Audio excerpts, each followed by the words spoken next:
What if I told you that the fate of an entire world hinged on a small, unassuming dagger? In the realm of Westeros, where kings and queens vie for power, it was this blade that ultimately saved humanity from eternal darkness. Let's dive into the legendary weapons of Game of Thrones, the swords, daggers, and materials that shape the destiny of the Seven Kingdoms. Our story begins with the Catspaw Dagger, a weapon that at first glance seems unremarkable. Yet, this small blade would go on to play a pivotal role in the fate of Westeros. Its journey starts in a moment of treachery, an assassination attempt on young Bran Stark as he lay in a coma. But who sent the assassin? This question would set in motion a chain of events that would eventually lead to war. It's a mercy. He's dead already. No!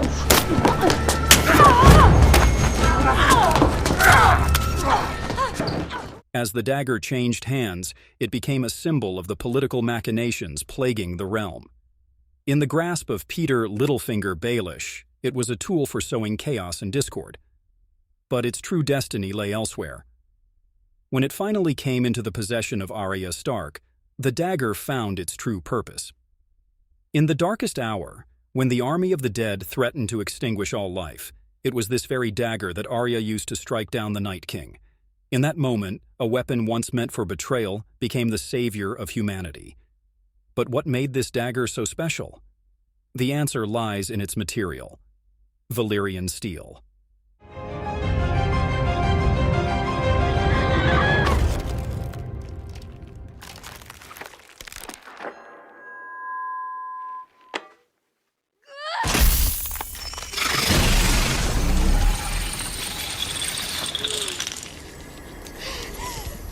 Valyrian steel is more than just a material. It's a legend forged in dragonfire and magic. Crafted in the ancient freehold of Valyria, these blades possess unparalleled strength and a near-mythical ability to kill White Walkers. But with the doom of Valyria, the secret of forging this remarkable steel was lost, making every Valyrian steel weapon in Westeros a priceless relic of a bygone age. The rarity of Valyrian steel meant that possessing such a weapon was a mark of great prestige. Houses passed down their Valyrian steel swords from generation to generation, each blade carrying its own rich history and symbolism. But perhaps no Valyrian steel sword was as iconic as Ice, the great sword of House Stark. Ice was more than just a weapon. It was the very embodiment of northern honor and justice. This massive great sword had been in the Stark family for generations, its imposing size a testament to the strength of the North. In the hands of Ned Stark, it was used to carry out executions, a grim duty that reminded the Starks of the weight of power and the importance of honor. But even this mighty blade could not withstand the political upheavals that rocked Westeros. After Ned Stark's execution, Ice fell into the hands of the Lannisters. In a move dripping with symbolism, Tywin Lannister had the sword melted down and reforged into two new blades, Oathkeeper and Widow's Wail.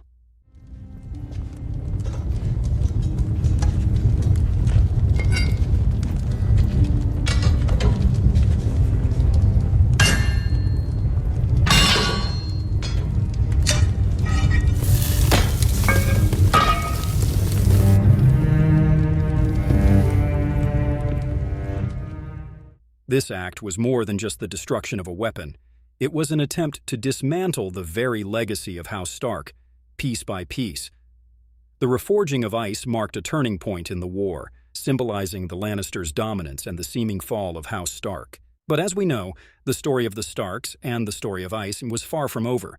The two swords forged from Ice would go on to play crucial roles in the wars to come, their Stark heritage impossible to truly erase. Speaking of Valyrian steel swords with rich histories, we can't forget Longclaw. Once the ancestral blade of House Mormont, this sword found a new wielder in Jon Snow, changing the course of his destiny. I thought a wolf was more appropriate for you than a bear. So I had a new pommel made, called Longclaw. When Lord Commander Jorah Mormont gifted Longclaw to Jon, it was more than just a reward for valor. It was a symbol of trust, of potential seen and acknowledged. The sword's pommel, originally a bear for House Mormont, was changed to a white wolf, a nod to Jon's direwolf, Ghost, and his status as the White Wolf of House Stark.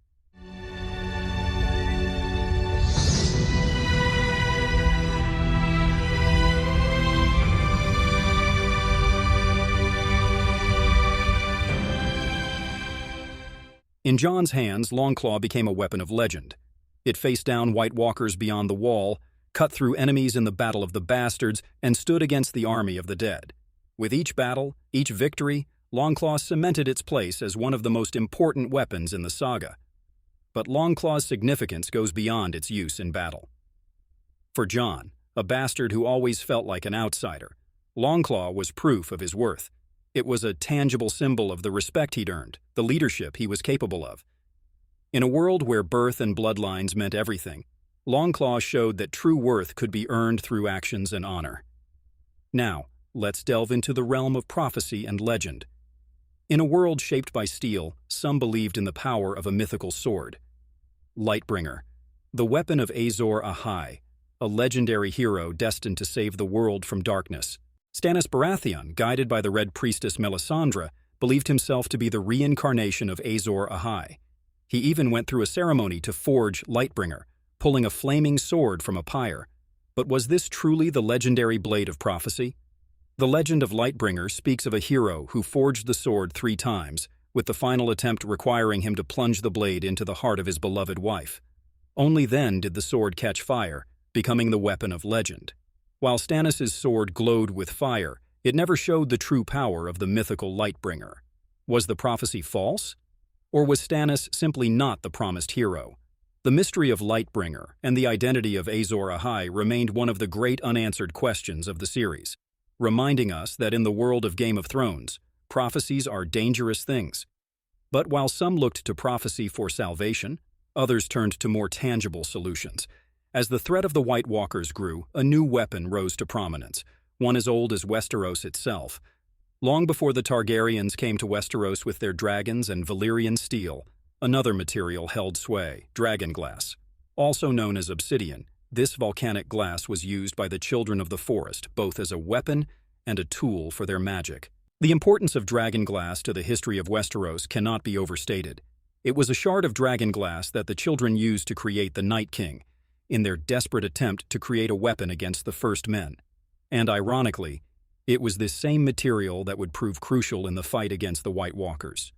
When Jon Snow discovered the massive deposits of Dragonglass on Dragonstone, it changed the course of the war against the dead. Suddenly, the living had a weapon that could kill White Walkers and destroy their whites. From arrows to daggers, Dragonglass became an essential part of the war effort. But why was Dragonglass so effective against the White Walkers? Was it some innate magical property? Or was it simply that the Children of the Forest, in creating the Night King with Dragonglass, had unknowingly created his weakness as well? Whatever the reason, without Dragonglass, the armies of the living wouldn't have stood a chance against the onslaught of the dead.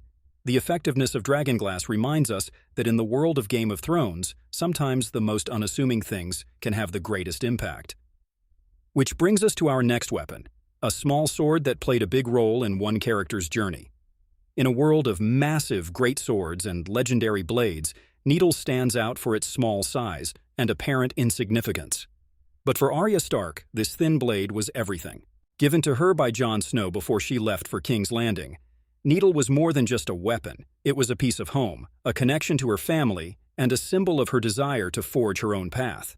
Through all her trials with the Faceless Men and her quest for vengeance, Needle remained with Arya, a constant reminder of who she was and what she was fighting for. Needle's importance goes beyond its use as a weapon.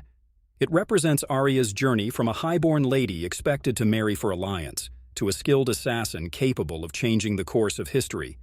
Every time Arya practiced her water dancing, every time she said, "Stick them with the pointy end," she was asserting her identity and her right to choose her own destiny. In a series where characters often lose themselves in the pursuit of power or survival, Needle helped Arya hold on to her core identity. It was her tether to the Stark family, to the North, to the girl she used to be. And in the end, it was this connection to her true self that allowed Arya to reject the path of the Faceless Men and return home to her family. Needle reminds us that it's not the size of the sword that matters, but the determination of the one wielding it. In Arya's hands, this small blade became one of the most significant weapons in the entire series. Our journey through the weapons of Westeros wouldn't be complete without mentioning one of the most legendary swords in the Seven Kingdoms, Dawn, the ancestral sword of House Dane. Unlike the other weapons we've discussed, Dawn isn't made of Valyrian steel. Instead, it was forged from the heart of a fallen star, giving it a pale color that seems to glow with an inner light. This unique origin makes Dawn one of the most distinctive and revered weapons in Westeros. But what truly sets Dawn apart is not just its material, but the tradition surrounding it. Unlike other ancestral swords, Dawn isn't automatically passed down to the head of House Dane. Instead, it can only be wielded by a knight of the family who is deemed worthy, earning the title Sword of the Morning. The most famous wielder of Dawn was Sir Arthur Dane, whose skill with the blade was legendary. His final battle at the Tower of Joy, facing off against Ned Stark and his companions, is one of the most memorable moments in Game of Thrones lore. Even though Dawn itself isn't seen after Arthur's death, its legacy endures, much like the legend of House Dane itself. Dawn serves as a reminder that in Westeros, a weapon's power comes not just from its material or magical properties, but from the skill and honor of the one who wields it. It's a fitting end to our journey through the weapons of Game of Thrones, a sword that embodies the ideals of chivalry and honor in a world often lacking in both. From the humble beginnings of Arya's Needle to the legendary Valyrian Steel of Longclaw and Ice, from the unassuming yet world-saving Catspaw Dagger to the star-forged Dawn, the weapons of Game of Thrones are more than just tools of war. They're symbols of power, legacy, and destiny. Each has played a crucial role in shaping the fate of Westeros, their stories intertwined with the characters who wielded them. As we've seen, in the Game of Thrones, it's not always the biggest or most famous weapons that make the biggest difference. Sometimes it's the small dagger, the forgotten material, or the seemingly insignificant sword that changes everything. So, which weapon do you think was the most important in shaping the fate of Westeros? Was it the Catspaw Dagger that ended the Long Night? Share your thoughts in the comment section below. The world of Game of Thrones is rich with history, magic, and legendary weapons. Each blade tells a story, each material holds secrets, and just like the characters who wield them, these weapons have left an indelible mark on the story of the Seven Kingdoms. If you enjoyed this deep dive into the weapons of Westeros, don't forget to hit that like button and subscribe for more explorations of your favorite fantasy worlds. Until next time, may your steel always remain sharp and your path clear. Winter is coming, but with the right weapon in hand, even the longest night must end.